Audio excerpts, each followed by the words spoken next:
Qu'est-ce qu'un prof de FLS, français langue seconde? Dans cette vidéo, on va définir ensemble c'est quoi un prof de FLS et on va voir un petit peu les subtilités et les différences par rapport à un prof de FLE, français langue étrangère.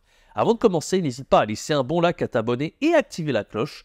Sur cette chaîne, je propose du contenu chaque semaine pour aider les professeurs de FLE, français langue étrangère, à se lancer depuis zéro. Même si tu n'es pas prof de FLE, je t'aide comment faire par la voie la plus rapide, celle de devenir indépendant, freelance depuis Internet, digital nomade même, et voyager partout dans le monde en vivant de ta passion d'enseigner le français en ligne. N'hésite pas à t'abonner. Et pour toi, un petit like pour cette vidéo, c'est pas grand-chose et ça aide énormément cette chaîne. Merci beaucoup. Et avant de commencer, profite du dernier jour. Il y a moins 110% sur tout le catalogue de formations. Il y a plus de 20 formations pour gagner en compétences, trouver ta spécialité, te démarquer de la concurrence. Enfin, bref, il y a plein de contenus intéressants dans ces formations. C'est des formations qui m'ont pris des années et des années d'expérience. Ça fait plus de 10 ans que j'enseigne le FLE. Et si tu veux accéder pour ce tarif exceptionnel de moins 110%, eh ben, c'est le premier lien dans la description. Ne t'en prive pas. C'est le dernier jour et ça expire ce soir à 23h59.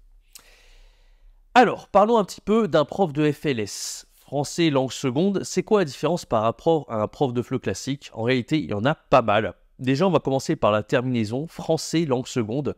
Tu le sais, hein, en France, on adore tout ce qui est petites initiales comme ça. On est passionné de ça en France. J'aurais jamais su pourquoi, en fait. Mais tu vois, tout ce qui est RATP, SDF...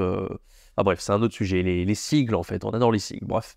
Et ben, les profs, en général, de français, on a donné des sigles. Voilà. Il y a plein de sigles différents. On a FLM, FLE, FLS, FLI, FOS... Enfin bref, je ne vais pas toutes les faire. Il y en a vraiment beaucoup. Alors, français langue seconde, qu'est-ce que ça veut dire? En fait, ça veut dire que au lieu d'enseigner, alors le FLE, déjà, ça veut dire quoi? Le FLE, c'est quand tu enseignes le français à des apprenants, des élèves dont la langue maternelle n'a aucun rapport avec le français. Par exemple, si tu enseignes à des Russes, des russophones qui sont en Russie, c'est du français langue étrangère, c'est du FLE. Si tu enseignes à des Chinois qui sont en Chine, c'est pareil, du français langue étrangère. Or, un prof de FLS, c'est pas tout à fait un prof de FLE dans le sens où il va pas enseigner en fait à des élèves dont la langue maternelle n'a aucun rapport avec le français. En général, il y a toujours un petit lien et en général, c'est par rapport au territoire géographique. Si par exemple, tu enseignes le français à des Sénégalais en Afrique, eh bien, ça sera du FLS. Pourquoi? Parce qu'au Sénégal, le français est la langue officielle, d'accord? Donc par exemple, langue officielle dans le sens où elle est enseignée à l'école, un minimum du moins, on va la parler. Alors, c'est pas leur langue maternelle. Leur langue maternelle, par exemple, c'est le Wolof. Donc, on va peut-être la parler dans certains contextes. On va la parler, on va l'enseigner un petit peu à l'écrit. Ça sera un méthode d'enseignement qui sera rien à voir avec le FLE.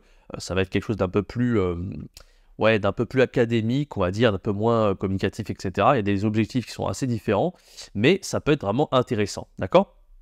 Donc voilà, ça se diffère aussi de l'autre sigle que tu connais peut-être qui s'appelle FLM, français langue maternelle. Ça, tu as connu parce que un prof de FLM, c'est un prof en fait de l'éducation nationale. Donc tu vois, par exemple, toi en tant que français, quand tu as appris le français au collège et au lycée, tu as eu ce qu'on appelle des profs de FLM, ok?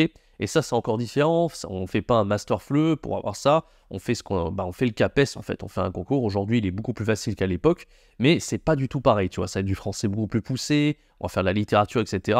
Alors que dans le FLE, on n'est pas du tout dans les mêmes objectifs. Donc encore une fois, tu vois, tout dépend de la terminologie. On va avoir un public différent et des objectifs qui sont bien différents. Alors, quels peuvent être maintenant les avantages et les différences par rapport à l'enseignement du FLE? Bon, comme je te l'ai dit déjà, le public est très différent. Et comme c'est pas du français où on part de zéro, tu n'auras pas des apprenants qui ont un niveau A0, A1 comme tu peux l'avoir dans le FLE. En général, ils ont déjà un certain niveau de français, ils ont déjà de bonnes bases. Donc c'est ça l'avantage en fait, c'est que déjà tu vas pas partir de zéro. A priori, tu vas pas leur apprendre les phonèmes, l'alphabet. Bon, tu vas leur corriger la prononciation. Ils n'auront pas du tout une prononciation parfaite parce que c'est pas leur langue maternelle. Donc par exemple, si tu t'enseignes à des Sénégalais, ils auront le Wolof comme base de référence. Et quand ils vont parler français, ils vont faire plein d'erreurs de prononciation. Donc, évidemment, sur tout ce qui est prononciation, tu vas les corriger. Mais par contre, il y aura plein d'erreurs de vocabulaire, de grammaire, tu vois. Donc c'est ça un peu l'inconvénient par rapport au FLE, c'est que tu pars pas sur des bases saines, entre guillemets, si tu as confiance dans ton enseignement. Tu sais très bien que quand on part de zéro, l'avantage c'est qu'on peut partir sur de bonnes bases. Ici, tu auras des apprenants qui vont déjà faire des erreurs au niveau grammatical, lexical, et ça va être à toi un petit peu de passer derrière et de corriger un petit peu tout ça.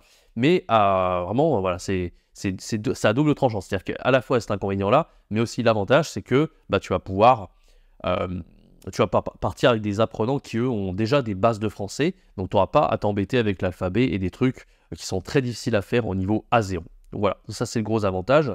Donc, corriger les mauvaises habitudes, comme je t'ai dit. Et on aura un français un peu plus académique, un peu plus soutenu, à ce que j'ai entendu. Bon, moi, j'ai jamais été prof de FLS, mais si tu enseignes, par exemple, au Sénégal ou dans d'autres pays, c'est beaucoup en Afrique que ça se fait. Hein. Côte d'Ivoire, pareil, c'est francophone. Enfin, tous les territoires un peu francophones comme ça. En général, ça sera un français qui est un peu plus académique. Voilà. C'est vraiment à mi-chemin entre le français en maternelle, FLM, et le FLE, en fait. Hein. FLE, ce qu'on veut vraiment aux apprenants, c'est vraiment qu'ils soient très à l'aise. Bon, alors bien sûr, on fait tous les niveaux de compétences, tu vois. Mais il y aura quand même une grosse composante communicative, actionnelle. On veut vraiment qu'ils soient capables de communiquer. Alors que là, comme je te l'ai dit, c'est la langue officielle. Donc c'est quelque chose qu'ils ont l'habitude d'entendre, qu'ils ont quand même l'habitude de pratiquer. Mais c'est juste qu'il y a beaucoup d'imperfections. On a vraiment besoin de leur donner quelque chose d'un peu plus soutenu, d'un peu plus académique, si je puis dire. Voilà. Donc n'hésitez pas, hein, si je dis des bêtises, n'hésitez pas à me corriger dans les commentaires. Mais voilà ce que j'ai entendu. Moi, je ne l'ai jamais expérimenté sur le terrain, mais voilà, j'en ai parlé un petit peu quand je faisais mon Master 2 du FLS. J'avais fait tous des dossiers là-dessus, etc. Et justement, par rapport au Sénégal, et ça avait été assez intéressant à l'époque. Voilà, donc n'hésitez pas à laisser un beau like si vous avez aimé cette vidéo. Et n'hésitez pas à vous abonner aussi et à profiter du dernier jour pour le pack, le catalogue de formation avec 20 formations de FLE à ce prix dérisoire. Allez-y, c'est le dernier jour. Je fais cette promo seulement 3 fois dans l'année. Non, ne vous en privez pas, c'est vraiment un contenu qui est super intéressant, beaucoup plus complet que ce que je peux faire sur YouTube, qui va vous aider vraiment à atteindre des objectifs cette année en 2024, que ce soit à trouver des élèves, vous former à trouver des compétences, à gagner en compétences et à vous démarquer de la concurrence en ligne et devenir freelance digital nomade à partir de zéro. N'hésitez pas, c'est le premier lien dans la description. Quant à moi, je vous donne rendez-vous très bientôt pour une prochaine vidéo. C'était Jérémy, ciao, bye bye.